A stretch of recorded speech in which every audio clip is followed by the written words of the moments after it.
તો મિત્રો જુઓ, આ સામાન જુઓ અને આ સામાન શા માટે અહીંયા પડ્યો છે તમને બેસીને વાત કરું. હેલો નમસ્કાર દોસ્તો, હું છું આપનો દોસ્ત મહેશ રાઠોડ. ફરીથી સ્વાગત છે મારા સુંદર મજાના વિડીયોમાં. તો મેં તમને આગળ સામાન બતાવ્યો, કેટલો બધો સામાન પડ્યો છે. એ સામાન તો અડધો જ છે, કારણ કે હજી અડધો આપણે બીજે પડ્યો છે. બેગમાં પેક કરવાનો છે, કારણ કે મારે જવાનું છે આપણા ગુજરાતથી ઘણું દૂર ફરવા માટે. મારે જવાનું છે કાશ્મીર અને લદ્દાખ ટૂર ઉપર. તો તમને ખબર જ છે આપણા ગુજરાતથી તો કાશ્મીર અને લદ્દાખ તો ઘણું દૂર છે, કે બાઇક લઈને ફરવાનું છે. અને આપણે બાઇક કમસે કમ 2,500 થી 3,000 કિલોમીટર આપણે બાઇક ચલાવવાની છે. ભાવનગરથી જમ્મુ સુધી મારે ટ્રેનમાં જવાનું છે. અને તો આ પ્રવાસમાં ખૂબ જ મજા આવવાની છે. એવું નથી કે એકલી મજા જ આવશે, અમુક મુશ્કેલીઓ આવશે જેનો આપણે સામનો કરશું, સર્વાઈવ કરશું, ખાવું પીવું, ક્યાં રહેવું. તો આ બધી ઘણી બધી મુશ્કેલીઓ હોય છે. અજાણી જગ્યા અને અહીંથી ઘણી બધી દૂર, એટલે અલગ માણસો અને ઘણું બધું અલગ છે આપણે અહીંયા કરતાં. તો ઘણી બધી મુશ્કેલી તો આવવાની જ છે, પણ એ મુશ્કેલીમાં આપણે કઈ રીતને સર્વાઈવ કરીએ છીએ અને કઈ રીતને આપણે એમાં પસાર થાય છે, તમામ બધી વસ્તુ જોવાની રહી. અને આપણી પાસે કેમ્પિંગનો ટોટલ સામાન છે, એટલે ત્યાં આપણે રસ્તામાં કેમ્પિંગ કરશું, હાથે જમવાનું બનાવશું અને ઘણું જ બધું ટફ રહેવાનું છે, કારણ કે નાના રોડ, રસ્તા, ઠંડી, બરફ, તમને ખબર જ છે. સુંદર જગ્યા સાથે સાથે ખતરનાક પણ જગ્યા છે.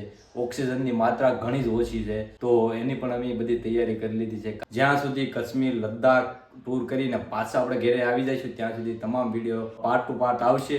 અને તેમાં તમને જાણવા પણ મળશે કે કઈ રીતનું આપણે જવું ફરવું અને કેવી મુશ્કેલી આવે છે, કેવી મજા આવે છે. તો એ બધી ઘણી બધી વસ્તુ તમને બતાવીશ. મિત્રો સામાન જોઈ શકો છો, હજી આ સામાન અડધો જ છે, તો તમને બતાવી દઉં. જો આ કપડાં છે, આ ગરમ કપડાં છે, પછી આ ટેન્ટ છે, સ્લીપિંગ બેગ છે, આપણે કેમ્પિંગ માટે ગેસના કેન છે, આ આપણે કેમ્પિંગના વાસણો છે, ચૂલો છે, અને ડ્રોન છે, ગોપ્રો છે, અને આમાં બધી નાની મોટી બધી વસ્તુઓ છે.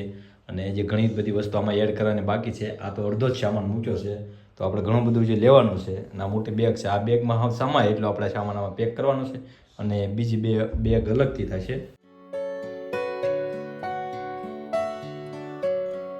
તો દોસ્તો, અત્યારે હું ભાવનગર છું. આજે બપોરે હું ભાવનગર આવી ગયા હતા, કારણ કે આપણે ભાવનગરથી કરવાની હતી ખરીદી. અને ટ્રેન છે સવારે 4:30ની. ભાવનગરથી આપણે જમ્મુ સુધીની ટ્રેન છે. તો અત્યારે ભાવનગરથી આપણે બધું ચીજ સામગ્રી જે લેવાની હતી આપણે બધું લઈ આવ્યા છે, અને બેગો બધી પેક કરી દીધી છે.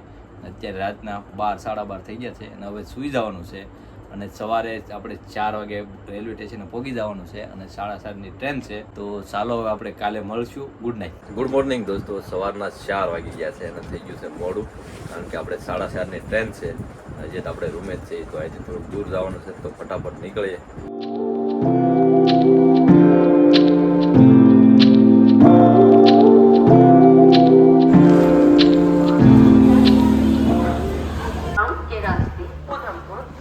અત્યારે ભાવનગર રેલવે સ્ટેશન હતી અને ટ્રેનમાં બેસવાનું છે. 2 જણા થઈ, પણ બંનેની ટિકિટ અલગ અલગ ડબ્બામાં આવી છે. અંદરથી આ રીતની આવી ટ્રેન છે, અને મારી સીટ જો આ સિંગલ છે. અહીંથી આ રીતની આ બધું સામાન પડ્યો છે. ફાઇનલી આપણે ટ્રેનમાં બેસી ગયા છીએ, અને અમે બંને મિત્રો સાથે, આપણો મિત્ર વિનુભાઈ. પણ પ્રોબ્લેમ એ આવ્યો છે કે બંને અલગ અલગ ડબ્બામાં આવ્યા છે, તો થોડીક તકલીફ પડશે. સાથે હોત તો વધારે મજા આવે. અને અમારી સીટ જો, મારી સીટ અહીંયા છે. અત્યારે જો નીચે આપણો બધો સામાન છે, ને વિનુભાઈની સીટ આગળના ડબ્બામાં છે. પણ અત્યારે તો બંને સાથે બેઠા છીએ. સવારના 8 વાગ્યા છે, અને અત્યારે મેં કરી છે નાસ્તો. લગભગ અમદાવાદની આસપાસ પહોંચ્યા છીએ. જો આપણે ઘેરે નાસ્તો લાવ્યા હતા, તો બધું રીતે ખાઈ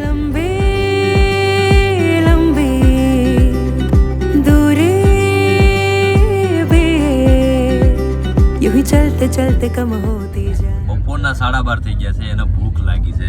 તો આપણી પાસે નાસ્તો તો ઘણો બધો છે, પણ નાસ્તો થોડોક સાચવી રાખવાનો છે, કારણ કે પછી આપણે ગુજરાત બહાર જઈશું એટલે આપણને પછી ગુજરાતીઓ તો મળશે નહીં. તો અત્યારે મેં ઓનલાઈન ઓર્ડર કર્યો છે 2 ડીશનો. તો પાલનપુર પહોંચતાની સાથે આપણને ટ્રેનમાં 2 ડીશ આપણને પાર્સલ કરી જાય છે. અને અહીંયા જોઈએ આપણને કેવું જમવાનું મળે છે પાલનપુરમાં. આપણું જમવાનું આવી ગયું છે, જોઈએ હવે કેવું જમવાનું આવ્યું છે. 2 સબ્જી છે, દહીં છે, ચાવલ છે, દાળ છે, અને જો ચોપડેલી રોટલી છે, પાપડ છે, અને સલાડ છે, અને કાંઈક મીઠાઈ છે.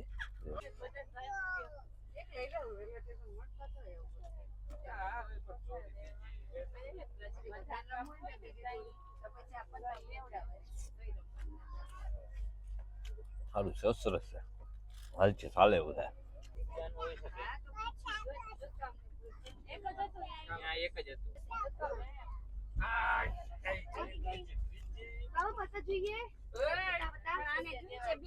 सफर अनजाना सा है रास्ता बेगाना सा है हर मोड़ मोड़ पे અત્યારે બીકાનેર પહોંચ્યા છીએ અને રાતના 11:15 વાગ્યા છે અને આ ટ્રેન 20 થી 25 મિનિટ ઊભી રહી છે.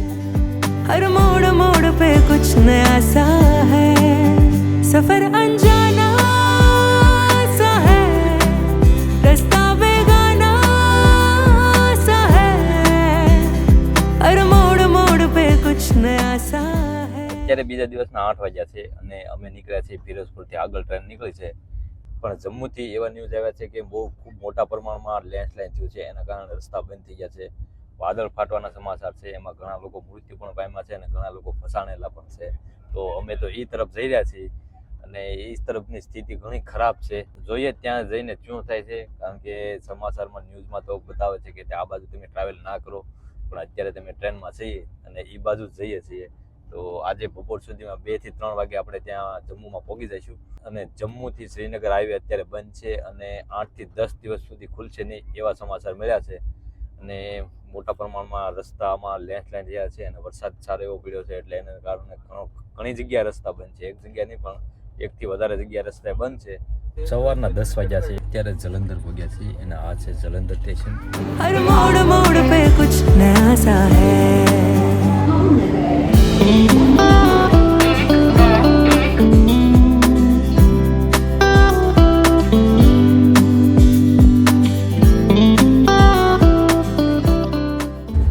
અત્યારે અમે પંજાબના પઠાણકોટથી આગળ નીકળ્યા છીએ અને પંજાબના ખેતરો કેવા હોય બતાવું.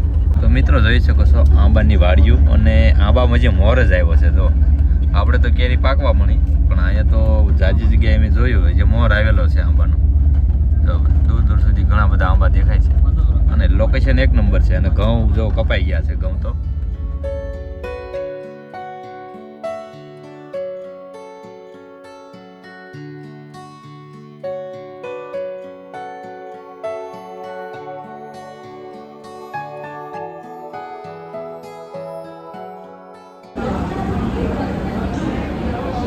અત્યારે અમે જમ્મુ પહોંચી ગયા છીએ અને હવે જમ્મુમાં ક્યાં રાત રોકાવું જોવું રહ્યું, કારણ કે આજે તો આપણે શ્રીનગર જવા નહીં નીકળે, કારણ કે શ્રીનગરનો મેઇન રોડ તો હાઈવે અત્યારે બંધ છે. એટલે આપણે અહીંયા રાત રહેવાની વ્યવસ્થા કરવાની છે અને 2 દિવસ આપણે જમ્મુમાં જ ફરવાનું છે. 2:20 થઈ છે અત્યારે અને હવે આપણે સ્ટેશનની બહાર નીકળીએ. અત્યારે હું છું જમ્મુ અને જમ્મુ આપણે 2 વાગે પહોંચ્યા હતા અને પહોંચતા લગભગ 36 કલાક જેવું લાગ્યું.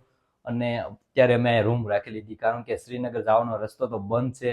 તો ક્યારે ખુલે એની તો શું ખબર, પણ આપણે જમ્મુ રોકાઈ જાય, નાહી ધોઈને ફ્રેશ થઈ જાય, કારણ કે પહોંચતા આપણે 2 દિવસ 1.5 દિવસ થઈ ગયો છે. તો જો આ નાની અમથી રૂમ રાખી છે ને રૂમનું ભાડું છે 700 રૂપિયા. જોકે અમને તો 900 થી 1000 રૂપિયા કહેતા હતા, પણ ભાવતાલ કરીને છેલ્લે 700 રૂપિયામાં આપી દીધી છે. અને થોડુંક વધારે નીચે આવે પણ થોડીક ટ્રાફિક છે આજે, કારણ કે ઘણા બધા ટુરિસ્ટો રસ્તો બંધ હોવાના કારણે આ જમ્મુમાં રોકાઈ જાય છે. એટલે 700 લીધા, નગર લગભગ 500 આસપાસ મળી જાય, પણ કાંઈ વાંધો નહીં. 700 તો 700, કારણ કે આજે આપણે આરામ કરવો પડશે અને થોડોક નાહી ધોઈ નાખવી, કારણ કે આપણે પછી થોડી વારમાં ફ્રેશ થઈ જાય અને પછી જમ્મુમાં આજુબાજુ જે 4 જગ્યા છે ત્યાં ફરશું. પછી કાલનો થોડોક પ્લાન કરશું, ક્યાં જાશું, કઈ રીતના જાશું, કાલે રસ્તો ખુલે છે કે નહીં, અથવા એક રસ્તો છે બીજો ત્યાંથી પણ લગભગ વાહન જાય છે, તો એના પણ આપણને અપડેટ મળે કે ભાઈ આ રસ્તો વ્યવસ્થિત છે જવા જેવો. તો કાલે આપણે શ્રીનગર બાજુ નીકળશું, નગર આજુબાજુ ફરશું 1-2 દિવસ અને જોઈએ છે. પણ અત્યારે હાલો નાહી ધોઈ ફ્રેશ થઈ જાય અને પછી જમ્મુમાં ફરવા જઈએ અને બજારોમાં આટો મારશું અને આજુબાજુ કંઈ જોવા જેવું હોય, કોઈ મ્યુઝિયમ છે એક આજુબાજુમાં, તો ત્યાં પણ જઈશું.